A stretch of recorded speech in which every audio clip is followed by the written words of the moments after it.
right. Hello, everyone. Hello. Welcome to Rep Club. I'm Dominique, your events team member. Your crew for the evening, we have myself, and then we have Dougie and Nikki. And as you may already know, we are a Black, queer, woman-owned bookstore currently in our 7th year, thanks to this community, which includes you all. Woo-hoo! And all the books that you see here tonight and the signed copies of tonight's books will be for sale at the end of the talk. And then we'll have our Q&A right after the discussion, so please get your questions ready. All right, and steering our conversation is award-winning TV journalist Tim Pulliam. Tim celebrates 20 years in television, covering breaking news, politics, race, culture, extreme weather, and crime. In 2025, he received the Outstanding Impact in Journalism Award from the Los Angeles chapter of the National Association of Black Journalists, and was also recognized by the city of Los Angeles for his dedication to amplifying underrepresented voices. His reporting on the historic Los Angeles County wildfires contributed to ABC7's Peabody Award recognition. He is also an Emmy nominee, a 3-time NABJ award winner, and was named Reporter of the Year by the Associated Press and RTDNAC. All right, Jimmy! Woo! And now, we're all here and excited to celebrate The Price of Exclusion, The Pursuit of Healthcare in a Segregated Nation by Nicole Carr. Nicole Carr is an award-winning investigative journalist, professor, and speaker based in Atlanta. Her work explores the intersections of race, politics, education, and democracy.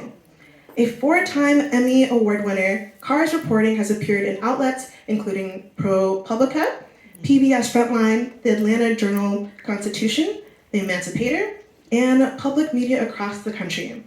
Her long-form investigation into the anti-DEI movement earned a 2023 Sydney Award, and her commentary on historic Black press received a 2025 Op-Ed Award from the American Society of Authors and Editors. Carr teaches journalism at Morehouse College and is currently a PhD student in humanities at Clark Atlanta University. CAU? Now, everyone, please give a warm welcome to Nicole and Tim.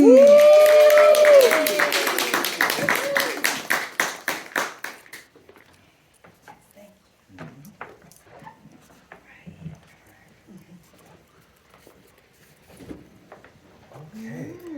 It feels so good to be with you, Nicole. Yes. This is full circle for us, okay? Because I've known Nicole for 20 years. Yeah. We were students at Winston-Salem State University in North Carolina, and we even worked as TV journalists in a couple of markets, Wilmington and the Raleigh-Durham area. Yeah. So it's so good to be with all of you and you, Nicole. Ferguson Carr.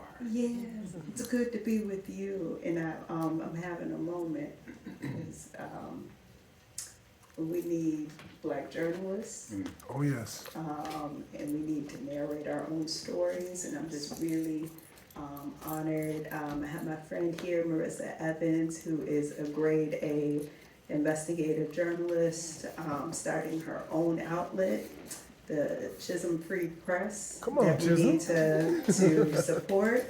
And yeah, but I know you're the moderator, so I'm sorry.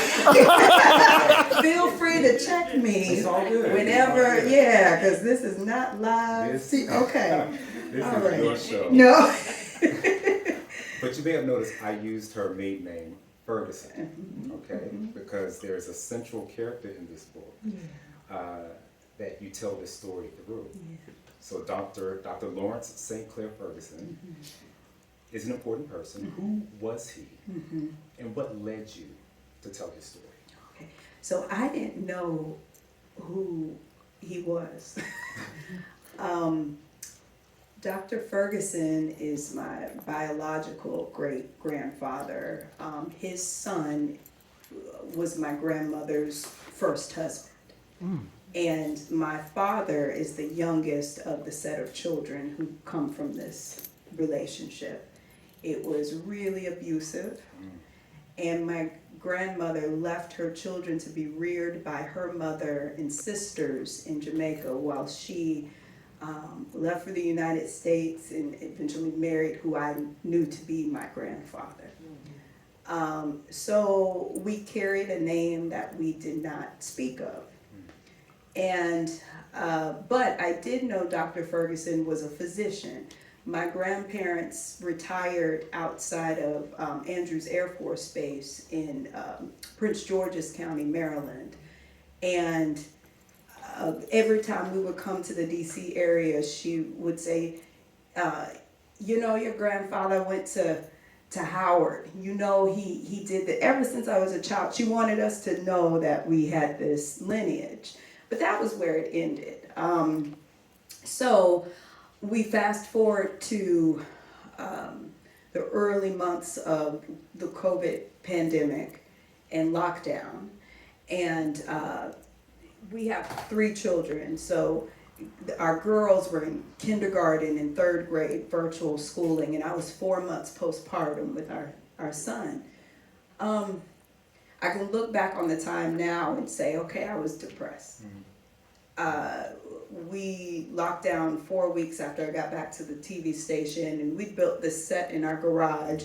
And so I was live for the 11 o'clock news, coming out of the garage, coming into the living room.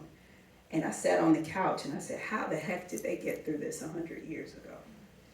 And I said, well, wasn't this man alive then? Wasn't he a doctor? What? So I went to Google. I actually went to the Howard University archives, and I started to try to find him.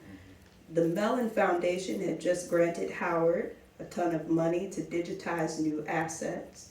And one of the newly digitized assets was the 1925 morgue, which was his medical school yearbook. The photo that you see in the book, that was the first time I'd seen his young face. I'd seen one other photo in a family album. And I said, oh, wow. And then it had a bio sketch, and that's when I went down the rabbit hole with him. So I'm talking to my TV agent at the time, and she said, you should write a book. And I said, well, we on lockdown, you know. I would be up 2, 3 in the morning. I couldn't sleep. And I started looking at the parallels between the problem of the color line, as Du Bois says, race, war, pandemic, and say, oh, this is just our time to go through it. And so I used him as a guide, and it became a kind of a spiritual experience.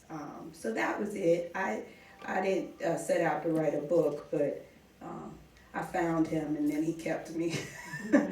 Yeah.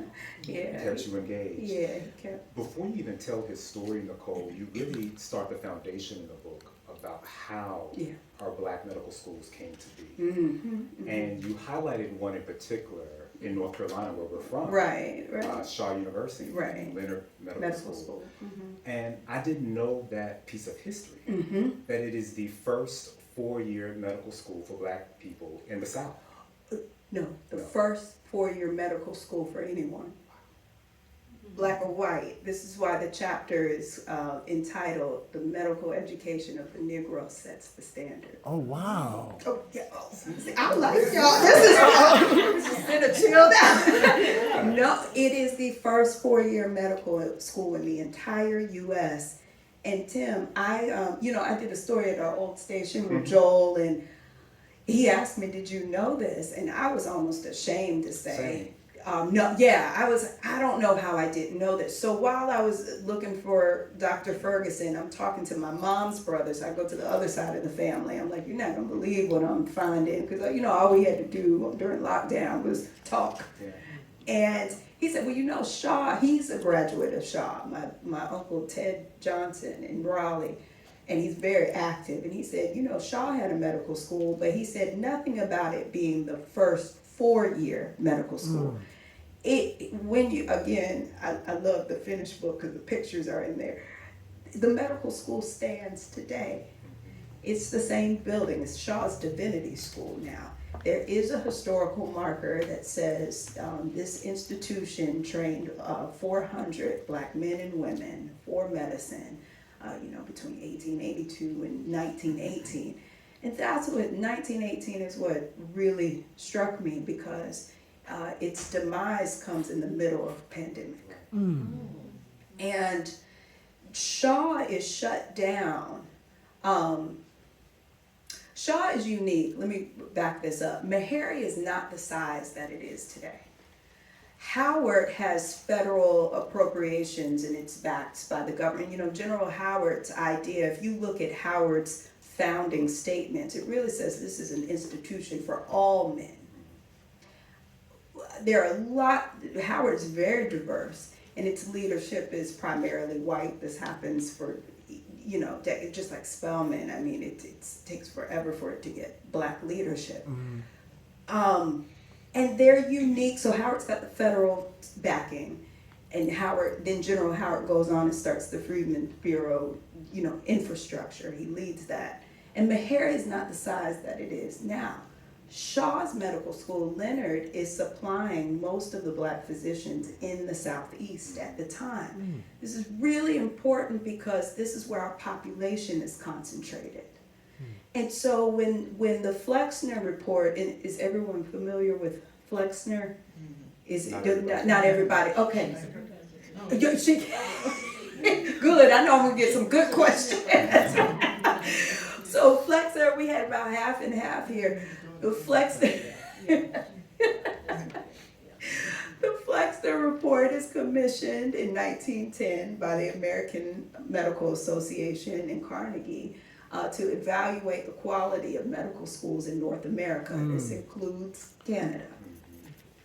And they're going around looking at faculty, they're looking at supplies, what you have to teach. Endowments. And that's what gets me. We talk about Flexner really widely, but I always focus on this idea that what would get you points, one of the criteria, is that if you have the $600,000 endowment, then you're doing well. Well, what Negro institution in America in the decades post-emancipation would have a $600,000? I mean, we don't have the endowments today.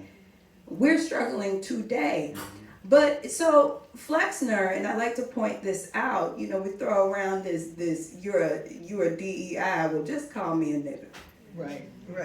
But, but Flexner is the real DEI. This man is wholly unqualified. He has no healthcare background, has never set foot in the medical school. But Flexner, he's underwhelming is what I often say, in a nice way. There's a lot of things I'd like to say about Flexner.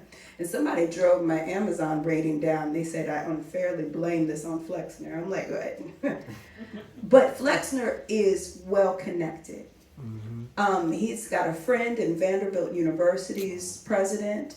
He has written complimentary papers about the head of Carnegie at the time. They pay him very well to evaluate these schools. When you go in Leonard's archives, you can see them begging for, another visit. They're preparing for the visits. They're saying, well, don't, give us a chance. But they are, I'll say this about Leonard, and I'll throw it back to you.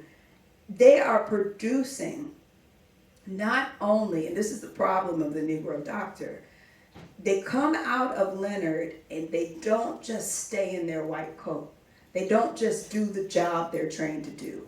Raleigh's first black mayoral candidate is a Leonard Medical School graduate. He is coming so close to winning that race that Raleigh, this is how they come up with their voter disenfranchisement laws. They said, well, now you need to own this amount of land. They begin to block the access to the ballot box because it looks like he's going to win. They operate insurance companies. They basically build the city of Durham. They are opening the banks. They write about the physician who owns the printing press for the Atlanta Daily World in Georgia. The problem of the Negro doctor is that he or she becomes a political force. So that's the problem with the education. It's, and you can see it today in all of these efforts to block people from accessing the education. Education allows us to shift power. And so all the black medical schools shut down with the exception of Howard and Meharry. And white folks are like, you know, they ought to have some black physicians because they need to take care of their own. And if they don't, they'll spread disease to white people. This is literally the kind of way that we're reckoning with this need. And I promised it was the last thing, but I'm saying one more thing. Shaw, at the time that they were going to build the medical school, they also had a proposal for a law school. Central was not the first. That was a radical idea.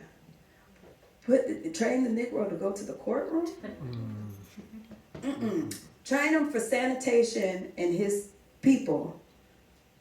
This is a little too radical. If you go to the attic of Shaw's archives today, there's a 3D rendering of what the law school would have looked like. So yeah, the problem of the Negro doctor is political power.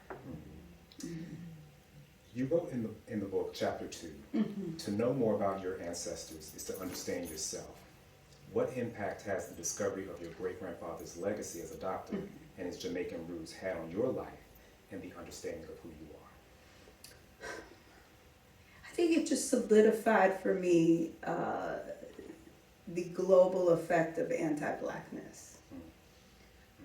It was important to draw these through lines between, look, my mother is from South Carolina, from Bennettsville, South Carolina, and then of course my father is born in Detroit but reared in Jamaica. And you know, there are a lot of things, especially in our families, like the different sides. Like, there were people in the family that said, this will never work, you know, culturally. And it did. It worked for 20 years. But there was this idea, you know, you go to Jamaica or you hear about it here, and there's this idea that, you know, we determine it's class, not race. Well, what you think the class is based on? Right. It's a denial both by people of the island and then people here. You know, we just passed through Juneteenth and everybody's like, well, this is for Black Americans. Well, last year I wrote a newsletter essay. I wanted to know what were so if this news didn't get to the enslaved for this many years, what were they talking about? Because there were people who knew, you know, they were emancipated. So I go in newspaper archives and I'm teaching through the lens of journalism. The Galveston, Texas newspapers were writing op-eds or publishing op-eds about the problem of emancipation through the lens of Jamaica. They said, go look at their plantation, because they've been emancipated for 30 years. Go look at their plantations. They're in ruins. The niggers are lazy. They won't listen anymore. If you don't want that coming here, you're going to fight to keep this. So I'm like, y'all have this problem, we have this problem. They're watching each other. Freedom's Journal, okay? First black newspaper in the United States, 1827. Freedom's Journal, in their 2 years of existence, they hire a foreign correspondent to report from Haiti because they got to shift the narrative on black sovereignty to fight for emancipation. So blackness, anti-blackness, this is a global conversation. And so in researching him, the through lines that I find, and then I find him with Zora Neale Hurston, who they're in school at the same time. They live in Harlem at the same time. I don't know why I was surprised to see them. He hosts a gala, and he's recognizing her as a life force before she's recognized as What was that such. like to find that out, that Zora Neale Hurston and him interacted, and she would often come to Jamaica? Well, she was on that Guggenheim Fellowship going to Haiti, and she was on her way to write their Eyes Were Watching God. Okay. But let me tell you how I found them together. So I get to writing this book, because now it's a book. I'm like, I don't have his voice. I don't have diary entries. I'm finding references, but I I told my dad, as I'm getting frustrated because I don't know what he sounded like, what he was saying, how am I gonna write about this? So we keep the ancestors in the dining room at home. So we can be in communion when we break bread, when we share food. And so I was sweeping on a Sunday morning, and I passed his photo, and I said, I need you to talk to me. And that was around noon on Sunday. I was staying up. Later that night, middle of the night, I go to the living room where I sat down and found him the first time. And there's only one book in the living room. One of my students gave me a copy of They Don't Know Us Negroes by Zora Neale Hurston, the collection. And that is sitting on the table. They were giving them out for free on campus. So I sat there and I got that ping, you know, if you're on Ancestry, you've got a new hint. So I'm sitting there next to the book and I get a ping, and it's his intent for naturalization form has been added to Ancestry. So I saw a different way to search his name based on the form. And when I searched his name that way in the Jamaica Gleaner, I found him with Zora. She was sitting next to me, and I'd spoken to him earlier, and I said, okay, I hear you, you can get out of here now. so that's lit. That is how I found about 300 references to him through newspapers, both historic Black press and Caribbean press. But you have to search. I don't know if you all have ever played with this kind of genealogy, but you know, you have to understand period terms and normal and normalities. So these physicians were going by their initials. So I could search him as Lawrence Ferguson, Lawrence St. C. Ferguson, L.S.C. Ferguson, Lawrence St. Clair. There were like a dozen variations of the name. And when you search the variation, that renders different results. And so I clocked him at about 300 results. And he started talking to me. Wow. There were moments in the book, and there's an emotional piece towards the end where you write a letter to your great-grandfather that brought me to tears because you were searching for him. You wanted to hear his voice, and you wanted that connection. I'm just curious, as you have been going out on tour with this book, how has that connection been? Do you feel him even stronger as you talk about the book? Because not only with him, but also other family members who have recently journeyed to the other side, including my aunt. My mother has a sister, and this is not that side of the family, but this is how this thing works, and I think it's interconnected. My mother has a sister who's a longtime educator in Farmville, Virginia, some of the first Black teachers to go there after the Brown decision, and the students, you know, rather than adhere to the court's decision in Farmville, they just shut all the schools down.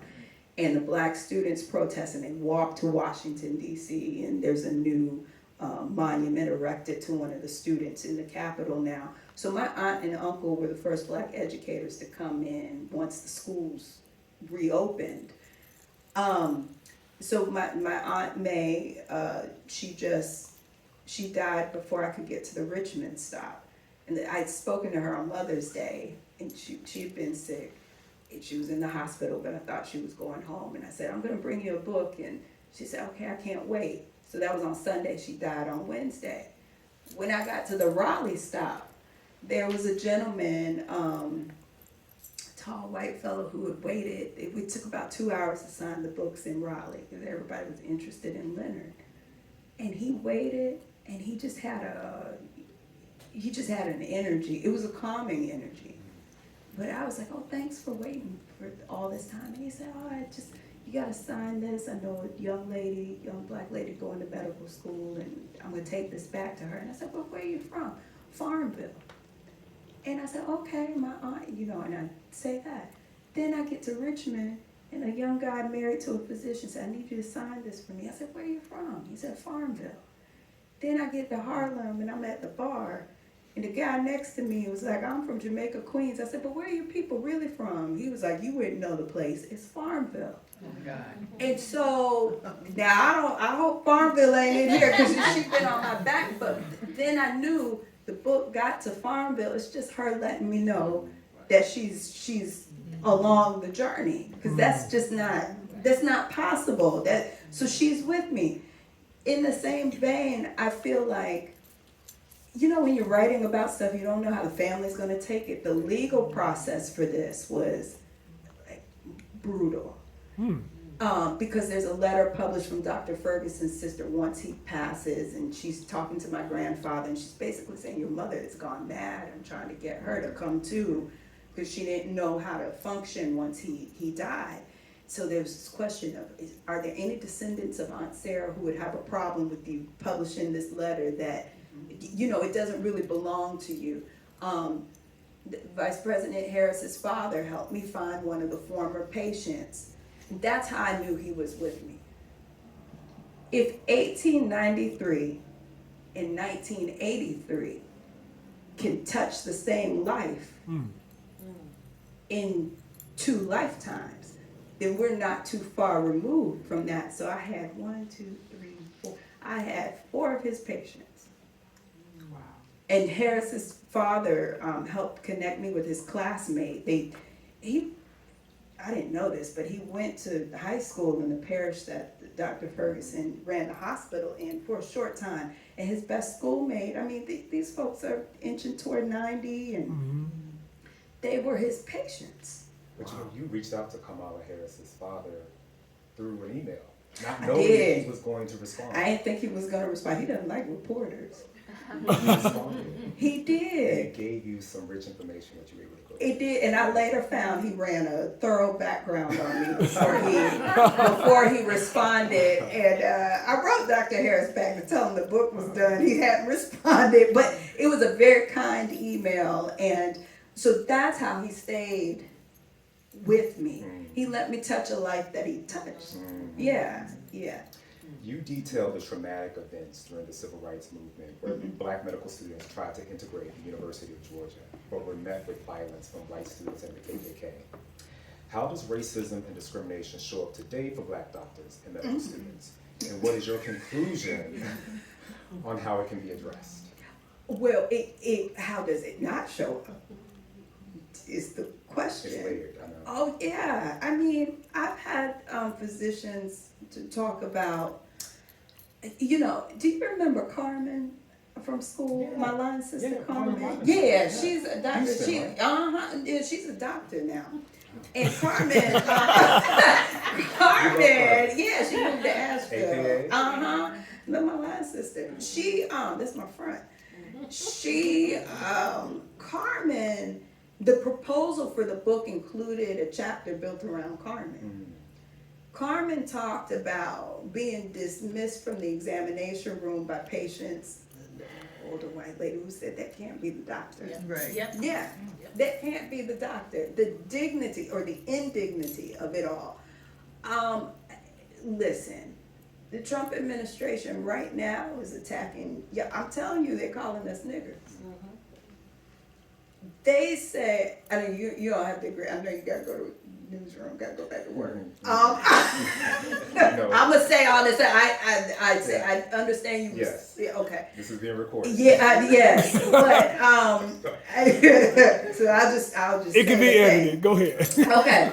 So you've got a couple of things going on right now. You've got the DOJ suing these medical schools, saying that they've unfairly given a spot to someone Black, really. You read about the movement. I write about the Do No Harm group. I call them the Moms for Liberty of medical schools. They've been at it for a while. And when you read the book, you see, now we're paying attention, but they've been at this for some time. So you've got them challenging admissions. You got the repeal of affirmative action. You've got them challenging admissions based on these MCAT scores and scant evidence. The DOJ press releases are laughable. You've got them threatening to sue students and Black medical schools right now for scholarships meant to repair the damage that is outlined in the book. So they're challenging endowments and scholarships that are set aside for Black students. And right around the corner, next week, July 1, you've got the big, beautiful bill going into effect. When you cap the loan limits, let's just think about this for a minute. We're still, the number of Black physicians, this percentage has not budged in a century. 5%. You was hovering around 5%. Sometimes you get down to 4.7. Sometimes we're right at the 5 mark. This hasn't changed. The majority of Black physicians are still educated at historically Black colleges and universities as a foundation or between the 4 medical schools that exist today, some part of their education. If, let's say, the scholarship, I want to go to medical school, the scholarship's not available, or say I'm already in there, this is being challenged, the money's not there, and I want to take on the debt. Now you're not allowing me to borrow what I need to go to school. I keep saying that if we are waiting for Black and white water fountains to return, don't hold your breath. Don't pass out and get sent to the hospital. It ain't gonna look like the violence and it's gonna look like policy.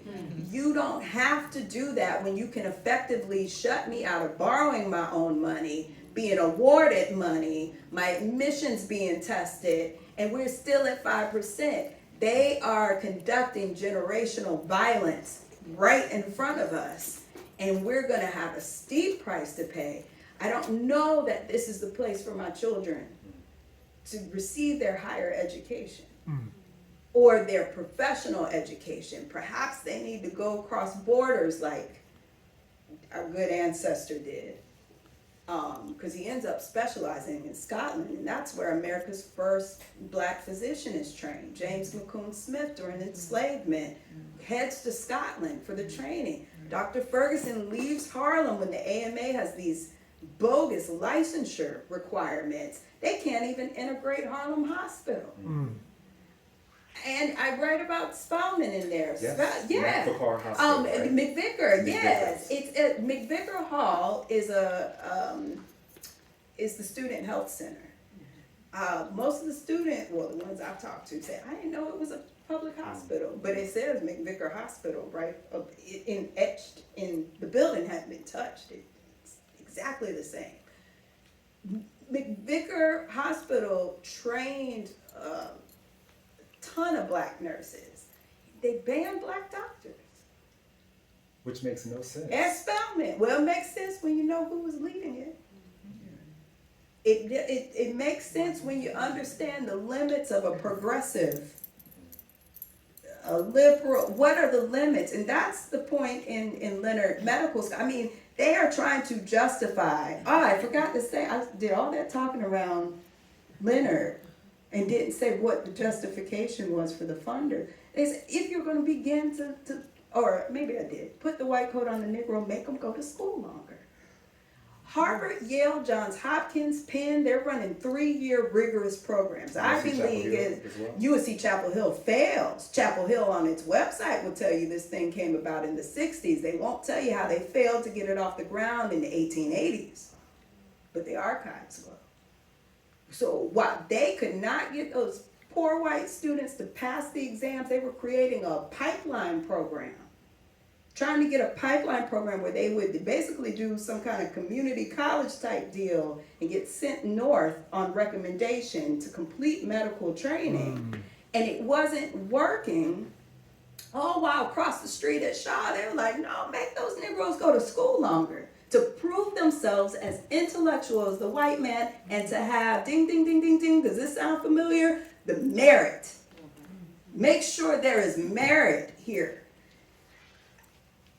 It's wholly, the language economy and the archives ought bring us to an understanding of the danger before us right now. So yeah, that's the justification behind 4 years. And then Johns Hopkins gets ready to launch theirs. They're playing with the idea, they launch it after Shaw, but when they do it, it's called innovation.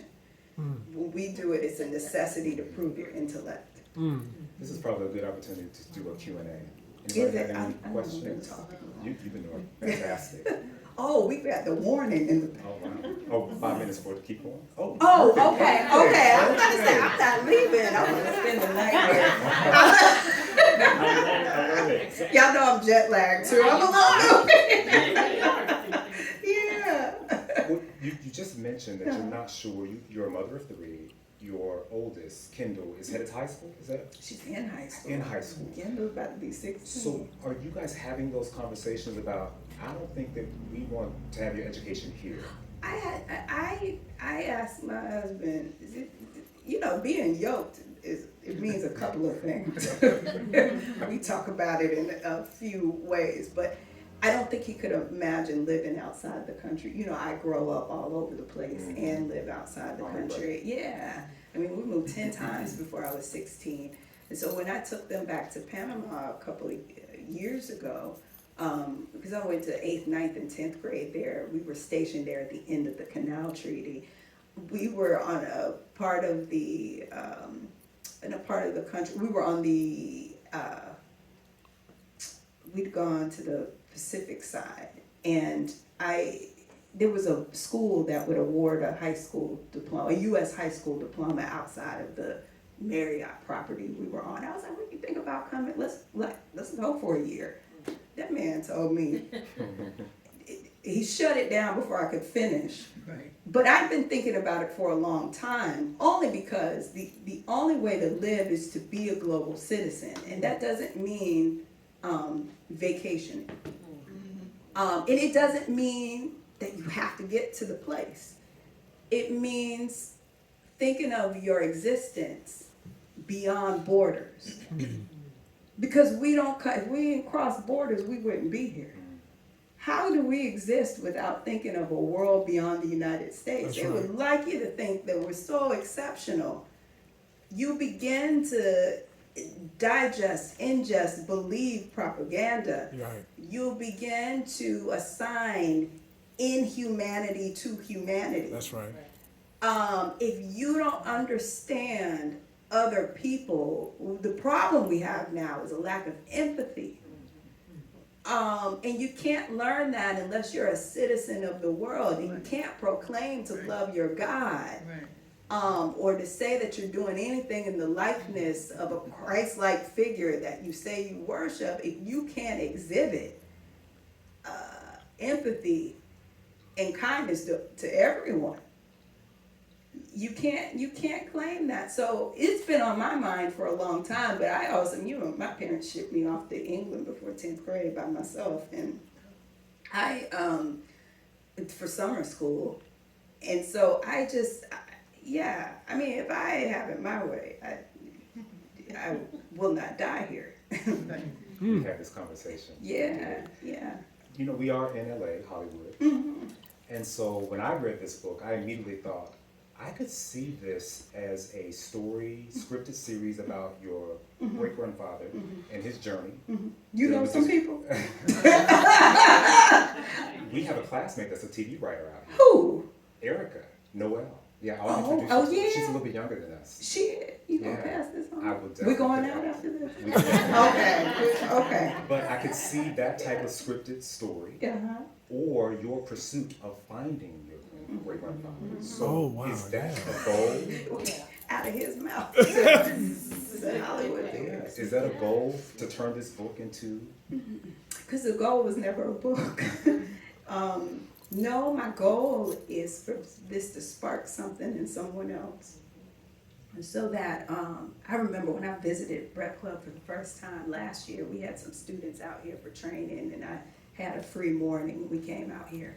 I was like, do y'all ever host like archival search or genealogy workshops? Or as I come into the space and I'm like, oh, this is the energy, this is the space for that kind of work. So I wanted to like walk people through, because you hit all these roadblocks, and you're not gonna come out of it every time by some spirit talking to you after you sweep the dining room floor. So how do you get around and how do you put this kind of reporter cap on, this investigative cap on, to get around the roadblocks?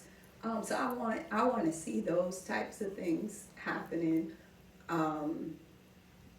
I want people to see those ordinary stories that they probably did not think were extraordinary because no one had lifted someone's name. I want us to recognize the extraordinary and the ordinary, including us. And then I often say that my work is not for the living. It's for those who have already been here and those who are yet to come. Wow. But I would argue that it's for your children, right? Yeah. Because you have given them something to be proud of and to say, this is where I come from. You know, this is who I am. And they can walk a little bit taller.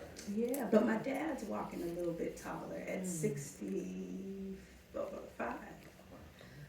Because, you know, you get told one story about why you're not connected to a family. And I'm not criticizing that. I think my grandmother and her family did the best they could. It was bad. It was bad. The physician's son, Earl, he's in here. It was bad. And so, but you begin to demonize people. It's very easy to put people into a box for your understanding. Because if I can say that the reason I don't know my father or my grandfather is because, you know, it was so bad, there's just no way. But there was some good. And it wasn't all bad, but you didn't know that. And you're told one story about life and how you come to be, and then you realize you don't know anything. But you have to give people grace and understand why a story is told the way it is. Does anyone in the audience have a question they would like to ask Nicole? First of all, I want to thank you. Oh my God, this was amazing. Thank you. I'm so happy I came. Right. I'm a historian, and I do archival work too. But I wanted to ask you about the letter that you didn't know. Where was it? Was it in a collection? Which one? The one Aunt you said. Sarah? Yeah, I didn't know if I could use it. You No, said. my grandmother died while I was writing this, and she had papers from Jamaica, and she had In her this personal in her possession. in her bedroom in I the see. drawers, Right. and I was like, oh, Earl was cheating. My grandmother had letters that other women had written him, still tucked. And then I had an aunt who She saved them. She had her own archive. She had her own archive. Oh, so I'm glad you said that because we are the archive. That's right. That's what Right. I've been saying. Right. Right. And so she had held on to Right. all these things. And so one was a letter from Auntie Sarah. And I'm not actually sure why she had this, because it wasn't actually her business. Right. It was Dr. Ferguson's sister trying to convince his widow to move in with her. Like, we got to stick together, sister. And my great grandmother, who was from PG County, Maryland, he met her while he was at Howard. I always thought she was Jamaican. She wasn't. She came from a family in Maryland. She never had to work. After he took her over there, they had an estate on United Fruit Company land. My grandfather squandered what would amount to $1 million. Didn't want my grandmother or his children to have it. I found the proof of the sales, and he held on to it for years. In the Gleaner, there were the property sale records. It was United Fruit Company. That made sense because when they would vacation, Dr. Ferguson and Mrs. Ferguson would board United Fruit Company ships. Port Antonio is a crown jewel of the island. Hollywood likes it. So Errol Flynn's father was the zoology professor at the high school. The Tiffany heirs have an island off the island that's connected to Port Antonio. I think the way that he garnered more wealth was he was the district medical officer, he was a private physician, and he was the physician to the rich and famous. And so we once had an estate. I told my husband, if I'd known this earlier, there wouldn't have been us. I would have gone back for my estate. That's long gone. But I'm like, what? How did you squander this? That Earl, he was a Is it in the Yeah, book? he's in the book. Yeah, it's, Okay. yeah, it's in the book, cause I gotta explain why we didn't know anything, yeah, so. Well, but anyway, Oh, yeah. did you use the letter? I did, Okay. I said, no, she didn't, nobody cared about us using it, but the question in the line, it's about a 2-hour call on, Did your publisher question it? Did they Your question it? publisher. Yeah, it was the lawyer from HarperCollins. Oh, okay, because I know, I wrote a book, you gotta show that you have Yes. permissions. Yes. Oh, yeah. And Right. so there were, I had to present letters and all kinds of stuff. Yeah. That's, yeah. No. Yes. Hi, Nicole. My name is Tyler. Everyone. Thank you so much for being here. You've said so many things that have really inspired me and just has enlightened me as well. One of the things that you said is that education allows you to shift power. So I just wanted to see if you can tease that out and just elaborate on that. Yeah, so while I was writing this, I still worked at ProPublica. And I was tracking the right-wing forces, the extremism behind the school board uprisings across the country.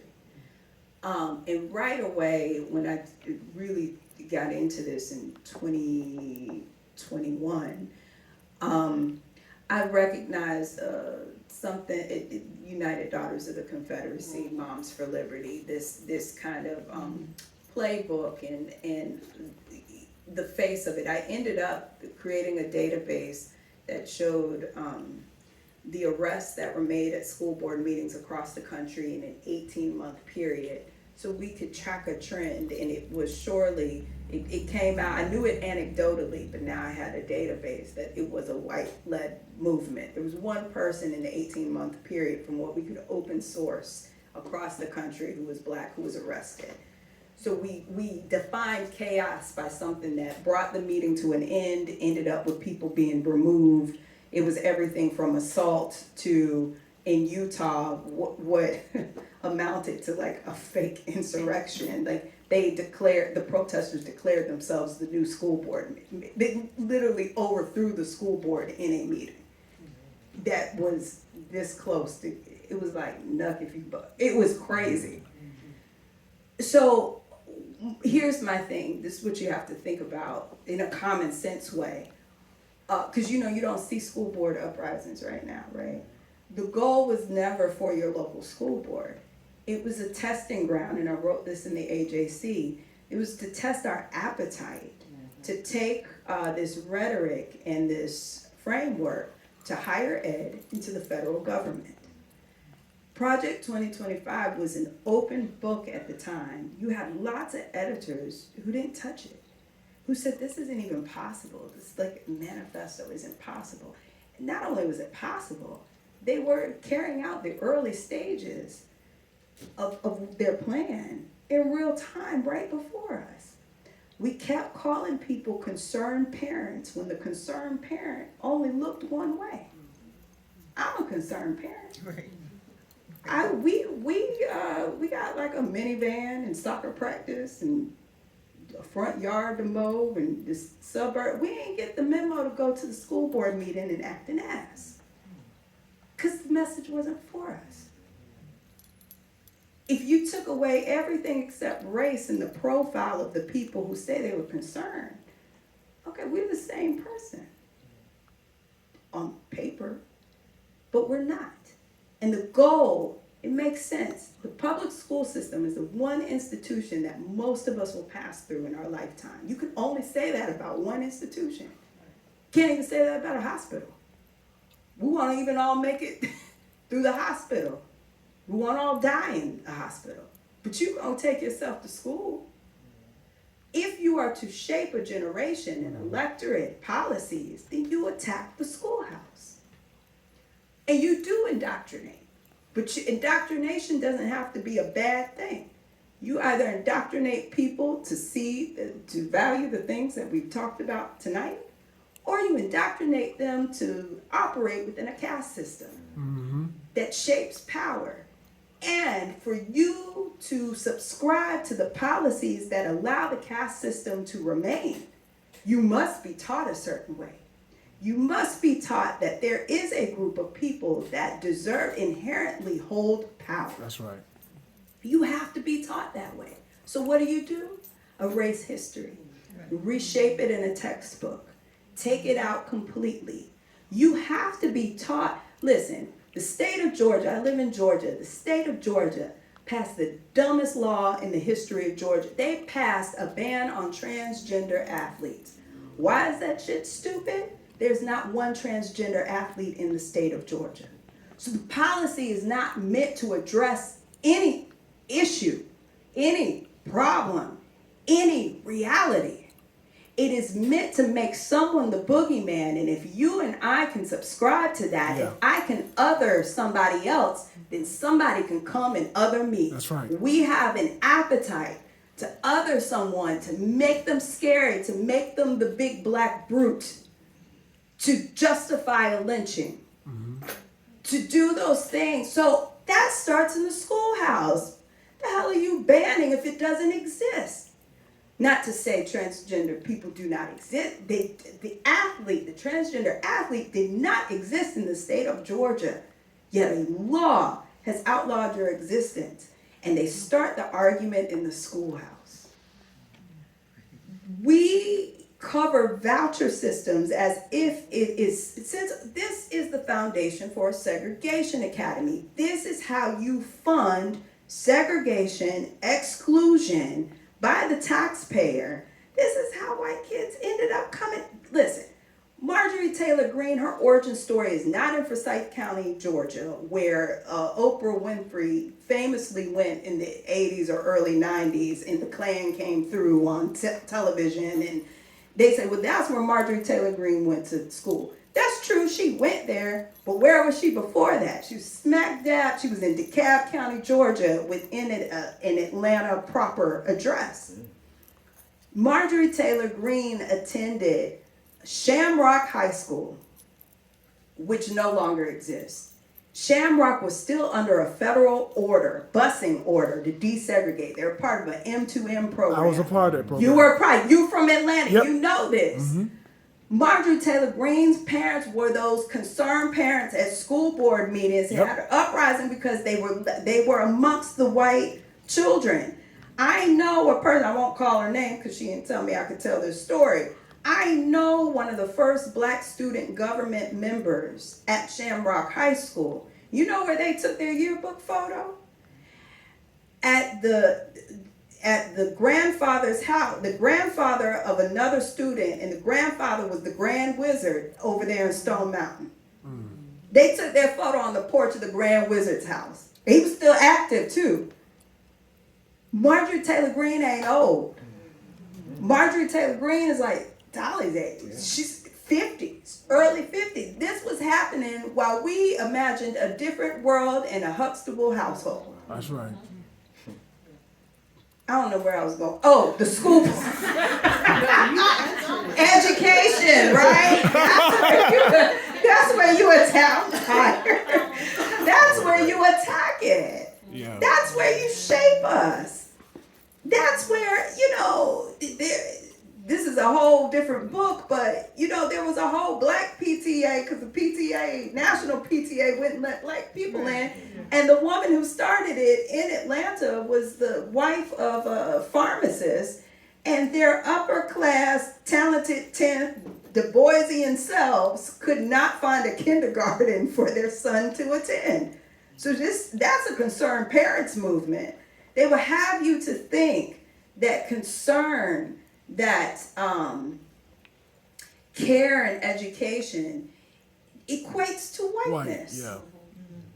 It does not. No one has fought harder to democratize America than the American Negro. That's right.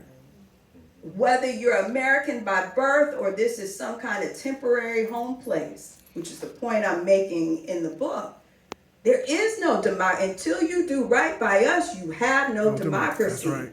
We don't live in one. We never have. And they're making sure that we go right on back. So I have a question. So there are 5 medical schools Well, let me add. Well- Let me do this. Let me do this. There are now 5 predominantly black colleges with medical schools in the country. What- Howard Meharry, Uh-huh, Charles Drew, yes. Morehouse, and now Xavier this fall. It's Xavier. Xavier. It's Thank you. Xavier. Yeah, Xavier. it's, yes, but we need to watch them closely because of the federal policies. I'm not convinced yet, and I could be totally wrong on this.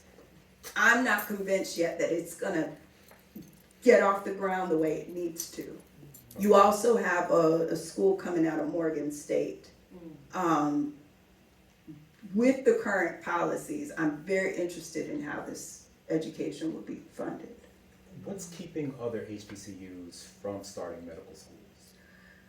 Well, we trying to stay open. Right, right. Money, capital, and the institutions we have, the ones that exist, are very effective. They're ill-funded.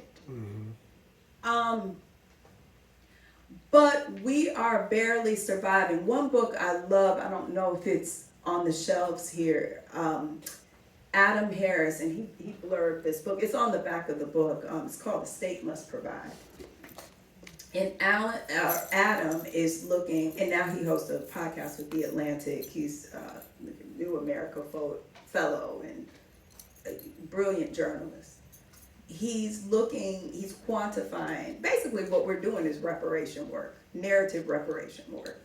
He is quantifying and qualifying land grant university loss, what the state owes our schools.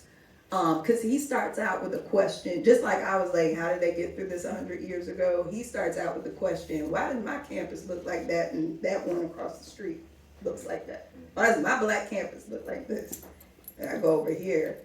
I mean, I don't know, did you ever go to Wake Forest when we were in school? Barely. I stayed on campus. I went once and I didn't go back because I was like, woo. How they get out? How they get this? Yeah. Is nice. Yeah. But Winston is beautiful. It's a beautiful It's beautiful campus, yeah. campus, but come on I now. was in Bliss. I lived in Atkins Hall. I mean, why we don't have AC? Oh, right. Right. Brown But, Hall. yeah, like Brown Hall is still, we still propping our windows up and, dare I say, probably a hazard in some way. We're still, So I think we're trying to do what we can with what we have. You gotta remember, Morehouse School of Med doesn't really get off the ground till the early 80s, till we're coming into and it's because of black physicians. You read about one whose purchase of a home in Southwest Atlanta, which is, so the black people used to live in Buckhead, white people used to live in Southwest. This physician integrates this area, and these neighbors throw up the Berlin Wall of Atlanta. They called it that. To protest the purchase of the home by the Negro doctor, they said, then when the courts wouldn't let them have their way, they hired a black realtor to sell to other Negroes so that they could get the most of their money. They're like, let them have it. Just like Farmville said, shut the schools down. We got to integrate, shut them down. They said the courts won't let us kick him out. Really somebody needs to do a book about the origins of the HOA. Okay. I'm doing something else. I don't want to, but I would love to read that book because the HOA is like the White Citizens Council. That's what it is. And then in states like Georgia, they've got so much power, they can set the lien on your house. They could steal your property from under you. It's like that in North Carolina. Yeah. Yeah. So I just went to Mars with that. But This is good. but you're asking why we don't have them. I mean, I think, the question is, why are we barely holding on right now? Mm-hmm.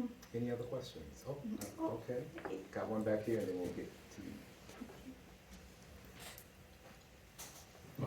That's a WSSU Ram right there. It's a WSSU round. Oh. I'm Jeremiah Irby. Hey, what nice to class see you. of? 2006. Oh, okay. So I was supposed to be 05. I got out a year early. I left in 04. I was supposed to be 05, and yeah. I went to Okay, so we can, okay, do you remember me? Somewhat. I do remember your front because, like, I know Carmen. You know From Carmen. Leadership Institute. Yeah, yeah. And I'm from Winston, so I'm the Wake Forest and all that. So, my question. Thank you for the book and just for being here and just everything. My question is, you've spoken about like just how this administration, and even before then, right, the systemic dismantling of. Just all of our stuff. And those things don't happen without seeds being sown first, right? You talked about like the school systems, how that's kind of been infiltrated. I'm wondering if you see like any seeds that are being sown now for like the redemption of these sorts of things, right? Like about our communities, or what are the things that we can do to sow those seeds for them to grow? Well, I think we're now going to be forced into it. Yeah. I think this idea of kind of saving your own, stepping in to do the thing, it's a survival mechanism, and I think we're at the brink where we're not going to have a choice. Yeah, we're not going to have a choice. Morehouse School of Med just sealed the deal on they're running a hospital, but they had to go through Fulton County, and it was not easy.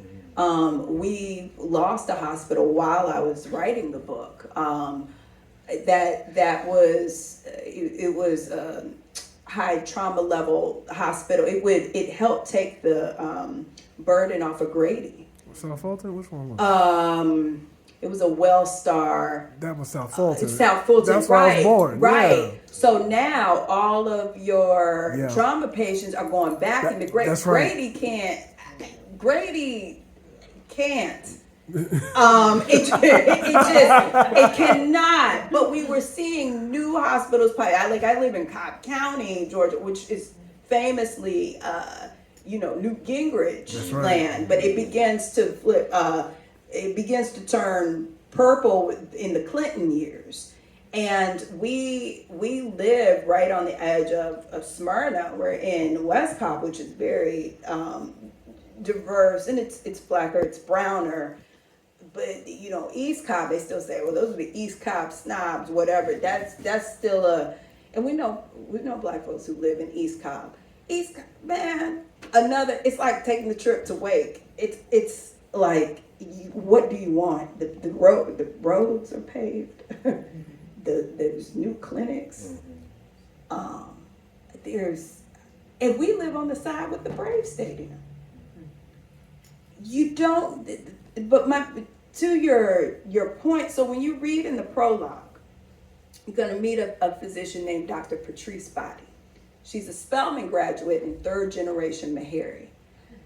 Dr. Body is the only black physician in Hancock County, Georgia.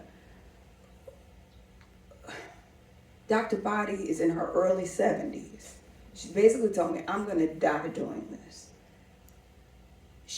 I sat in her waiting room.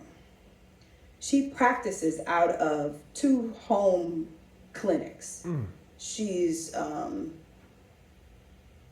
just stabilizing people for high blood pressure, hypertension. She's going to refer them to where they need to go, but where they need to go is far away because the county hasn't had a functioning hospital in 20 years. There's no hospital, but Dr. Body is here. You sit in her waiting room. People come in with no appointment, and she'll see them. Dr. Body sometimes sleeps in the attic of the clinic. She goes through every chart with her nurses before every chart gets passed through her.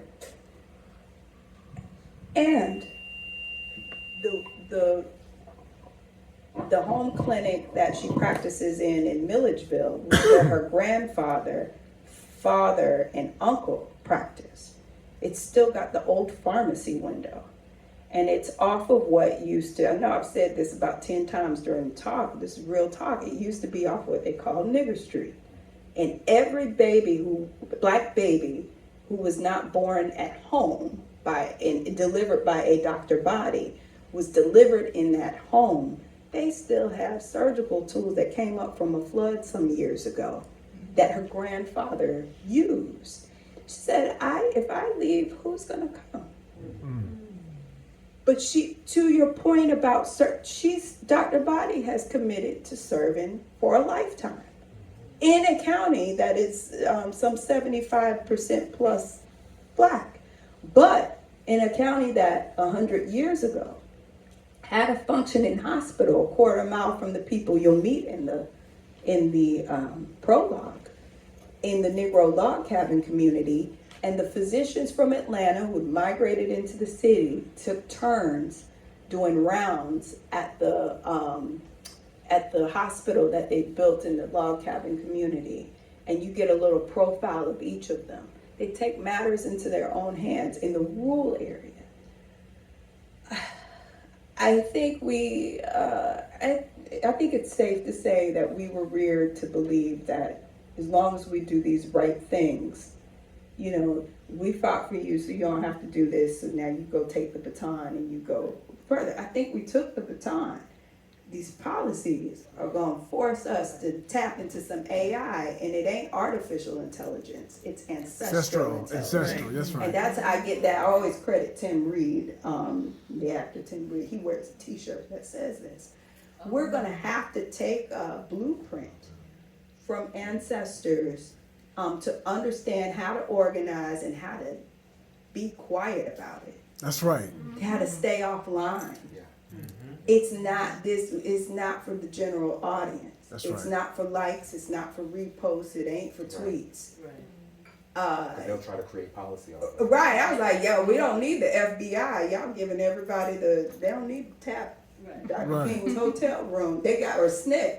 We give everything away for free. That's right. Image, likeness, thoughts. That's how Russia was able to influence the elections. They knew what riled us up. Right, But we are online arguing with people who don't exist. right, right. Bots. Yeah, bots. Right. Bots. Right. Because we have no intelligence. Nicole, I think you got a question. Oh, I'm sorry. Okay. Also, we have time for one more. They said we gotta go. Hi. I guess one of the things I love you so much, by the way. One of the things I noticed about this book is not just about medicine, it's also about the willingness to have like these very hard conversations with family members. And I think for a lot of people who want to get into memory work or archival work, half the battle is dealing with a family member who's like, don't be in my business. Right. How do you, what do you advise people who are interested in this work? How do you advise them on how to broach these potentially challenging conversations with family members who may be reluctant to talk? Because as journalists, we know. Sure, and that's But- that's what I was. And so Marissa is also, I should say, she's an expert in trauma-informed reporting. So I definitely took my training to deal with family. So my rule of thumb in reporting is I'm not going to talk about you without you hearing from me. It's no surprises. Nobody should be showing up in a story who hasn't had ample time to respond, or who's not aware of the nature of the story, how they show up in it, why you think they should talk. So we have those conversations often. Look, I think you should be a part of this or offer your thoughts, because if not, I'm going to tell you how it's going to go. And it's not a threat, it's just being honest. This is what we know, this is what we verified, especially in long form investigations. We used to, they still do at ProPublica, there's a no surprises letter. And it goes line by line for the length of the story. It's our understanding that such and such. Do you have any comment or clarification? This is a fact-checking mechanism, but also, I mean, I've sent out plenty of no surprises letters, and people are like, hold up, what's your number? but I need you to answer those things, but then they end up talking, or they discover something about, sometimes we're a part of something and we don't know the full story because we're like in our lane, we fall in our lane in the story, and so they say, oh yeah, I want to talk. So I deal with family in the same ways, and say, I'm like, look, I can't write about this and why we didn't know about this man without saying, like, he about to beat the Pope out of ground. You know, like, this is why we don't know. This is why this is like the secret.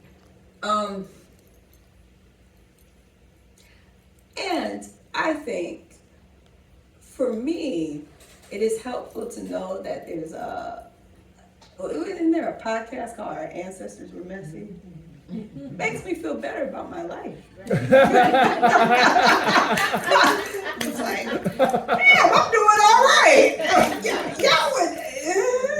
Cut down. Yeah, y'all have got, who's read Harlem Rhapsody?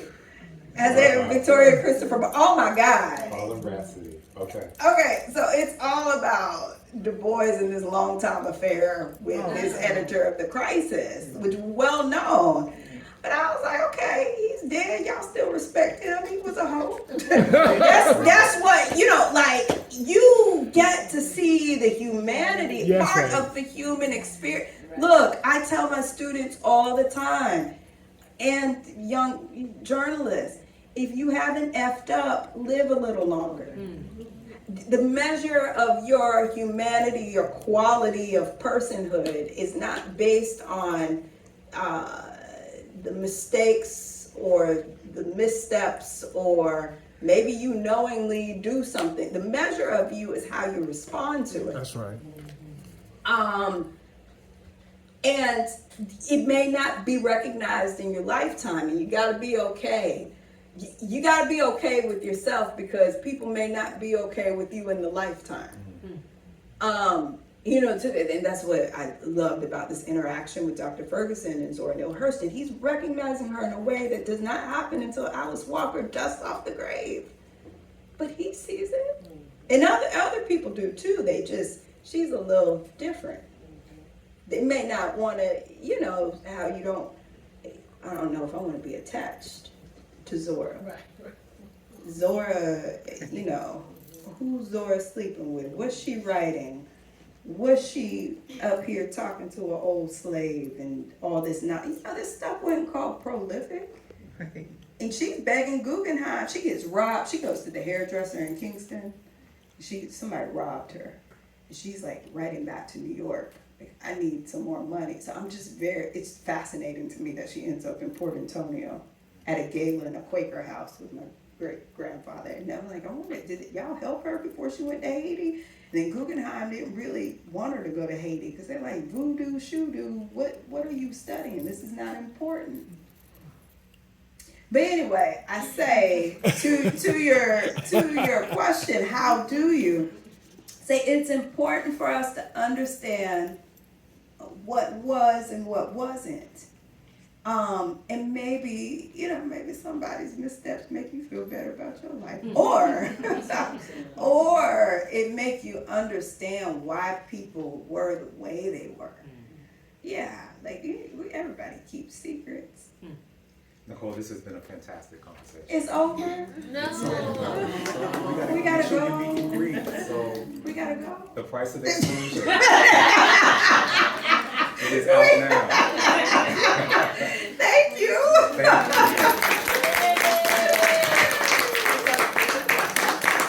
Thank you all so much. Thank you, Nicole. Thank you, Tim. Thank you for sharing this space with us. Thank you all for coming tonight. And then for this next part to go smoothly, we ask that you all just fold up your chairs, and then we'll come around and get the chairs for you guys. Also, for signing, please make sure to stand closer to the pole for signing. And then if you were